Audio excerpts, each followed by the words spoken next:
The grandparent scam has already stolen over $21 million from American families this year alone, and what I'm about to show you could save you thousands. Picture this.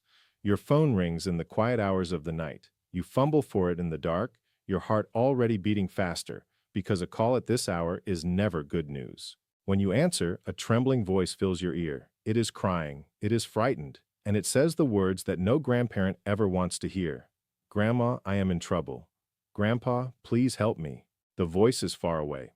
The voice is overseas. The voice has been arrested in a country you can barely picture, and the only way to bring your grandchild home is to send money right now, tonight, before it is too late. This is FraudWatch. Today we are going to examine one of the most calculated and cruel tricks in the entire fraud playbook. It carries a chillingly official name, the Overseas Embassy Demand. This scheme has stolen many millions of dollars from families across the world, and it continues to spread because it attacks the one thing that no criminal can ever fake out of you: your love for your grandchildren. Over the next several minutes, we will walk through this scam from beginning to end. We will see exactly how the trap is built. We will understand why the embassy detail makes the lie so believable. We will look at the real damage this scheme has caused to real families. And most importantly, we will cover the precise steps that stop it cold.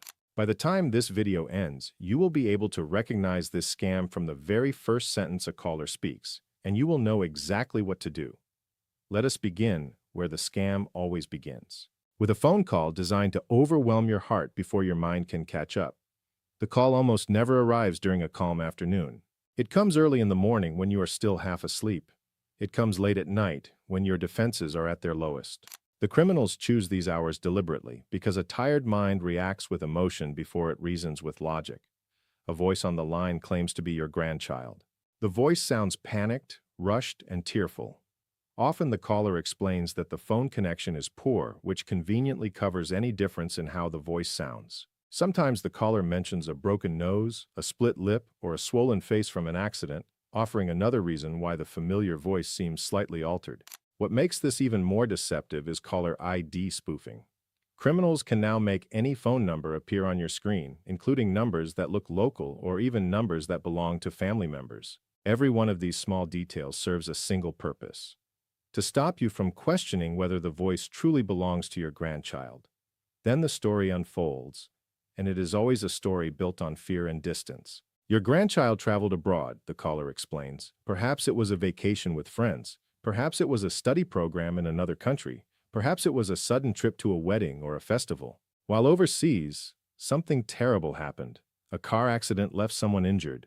A bag at the airport contained something illegal that your grandchild swears they knew nothing about. A simple misunderstanding at customs spiraled into an arrest. The specific details change from one call to the next, but the underlying shape never changes at all. Your grandchild is in serious danger. They are very far from home, and you are the only person who can save them. Now comes the twist that gives this scam its name and its terrible power. The caller introduces an official. Frequently, a second voice joins the call, speaking with calm and measured authority. This person claims to be a defense lawyer, a police officer, a court representative, or an agent. They use formal language and a professional tone. They may recite a case number, a badge number, or an official file reference that sounds entirely legitimate. They explain in serious terms that your grandchild is being held in custody and that securing their release requires a payment processed through overseas channels. They describe this payment as bail, as a legal fine, as a customs penalty, or as a deposit handled directly by the embassy. This is the beating heart of the deception. The embassy detail transforms a wild and frightening story into something that feels procedural, structured, and real. Why does this particular angle work so effectively on so many intelligent people? The answer lies in unfamiliarity. The vast majority of us have never once contacted a foreign embassy. We do not know what an embassy can do, what it cannot do, or how international detention genuinely functions. That gap in our knowledge is precisely what the scammer exploits with surgical care. When you do not know the rules of a situation, a confident voice can invent any rule it wishes, and you have no easy way to challenge it. The criminal fills the silence of your uncertainty with official-sounding language, and because it sounds so formal and so procedural, your frightened mind accepts it as truth.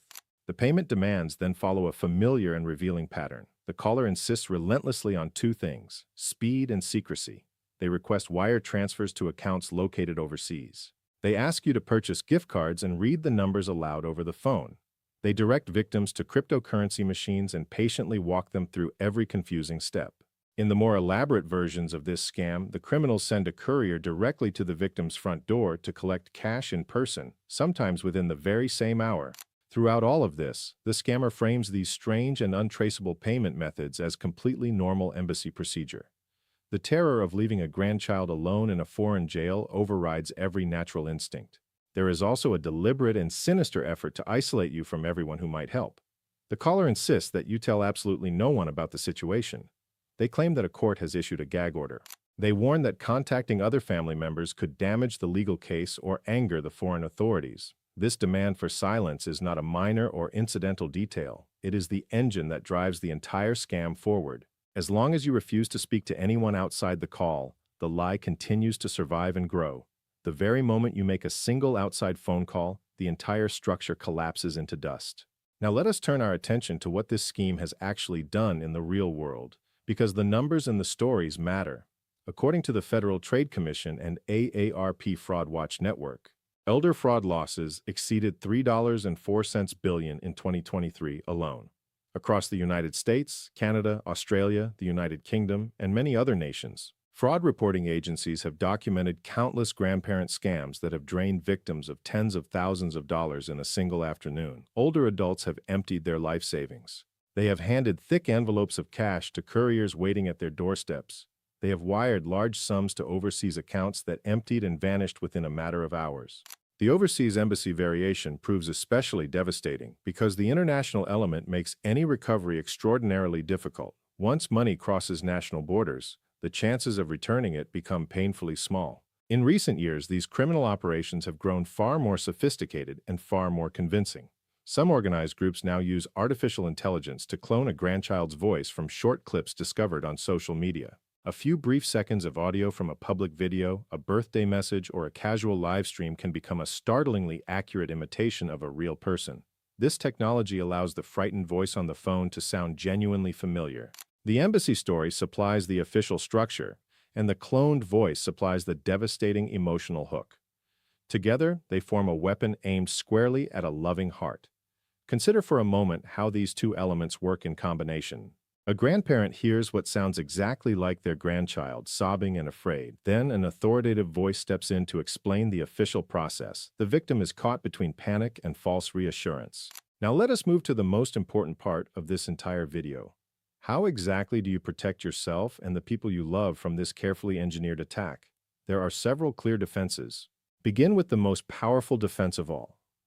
Pause. Scammers depend entirely on speed, because speed prevents thought. They manufacture a false emergency precisely so that you will act before you have a chance to reason. So when a call like this arrives, give yourself full permission to slow everything down. Hang up the telephone. Take a long and steady breath. Remind yourself firmly that no genuine emergency ever falls apart simply because you waited. A real official will completely understand a worried family that wishes to verify a situation. A criminal, by contrast, will panic and pressure you even harder, and that escalating pressure is itself one of the clearest warning signs. Move next to the second defense, which is direct verification. Contact your grandchild using a phone number that you already have saved in your own phone or address book. Call their parents. Call a brother, a sister, or a cousin. In a great many documented cases, frightened families discover within minutes that the supposed victim is safe at home, sound asleep, or out with friends, completely unaware that their identity was borrowed for a scam. If a caller claims to represent an embassy or a consulate, never trust the phone number that the caller provides to you. Look up the official embassy contact information yourself through a trusted government website. Consider now the third defense, which concerns payment, and memorize it as though your savings depend on it, because they very well might. No legitimate authority anywhere on this entire planet will ever ask you to pay using gift cards. No embassy collects money in this manner. No court accepts payment in gift cards. No genuine consulate dispatches a courier to your home to gather cash. The instant you hear any of these requests, you are speaking with a thief. Turn now to the fourth defense, which is to break the silence on purpose and without hesitation. Because isolation is the force that keeps this scam alive and breathing, your single strongest move is to involve other people immediately. Tell a family member what is happening. Tell a trusted neighbor or friend. Tell the staff at your bank before you send a single dollar anywhere. Bank employees are increasingly trained to recognize these schemes. Remember always that the scammer's urgent demand for secrecy is the very thing that should make you reach out the loudest. There is also a wonderfully simple step that you can take long before any frightening call ever arrives. Create a family code word. Sit down with your children and grandchildren and choose a private word, a phrase, or a question that only your real family members would ever know. Then, if a terrifying call claims to be a grandchild in trouble, you can calmly ask for the code word. A real grandchild will know the answer instantly. A criminal, no matter how skilled or how convincing, will not. This small and loving agreement, made calmly around a kitchen table today, holds the power to defeat a sophisticated international scam many months from now. Now, I want to offer a gentle and sincere word to anyone watching who has already been caught by this cruel scheme. If you have sent money, please do not carry any shame in your heart. These criminals are seasoned professionals. They study human emotion with care. They rehearse their scripts until every line lands perfectly. They deliberately target good, kind, and loving people during moments of genuine terror. Being deceived is in no way a failure. If this has happened to you or to someone you love, act quickly and act without embarrassment. Contact your bank or your wire transfer service right away and ask directly whether the transaction can still be stopped.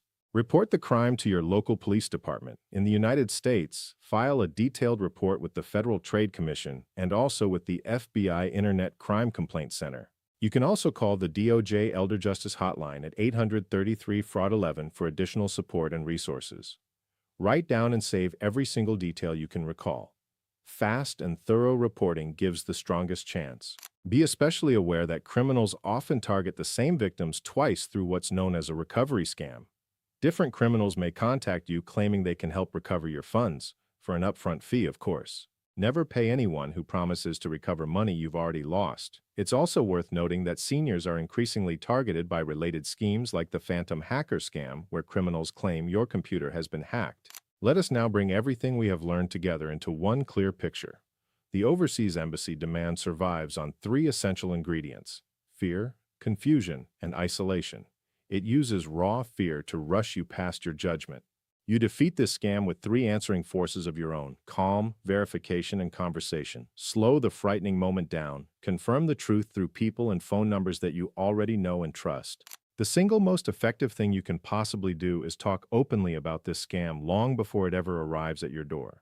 Share this video with every person you love. Explain exactly how the embassy story works. Agree together on a family code word tonight around your own kitchen table. Because a scam like this one loses every last bit of its power in the very moment that everyone gathered at the table can see it coming from a mile away.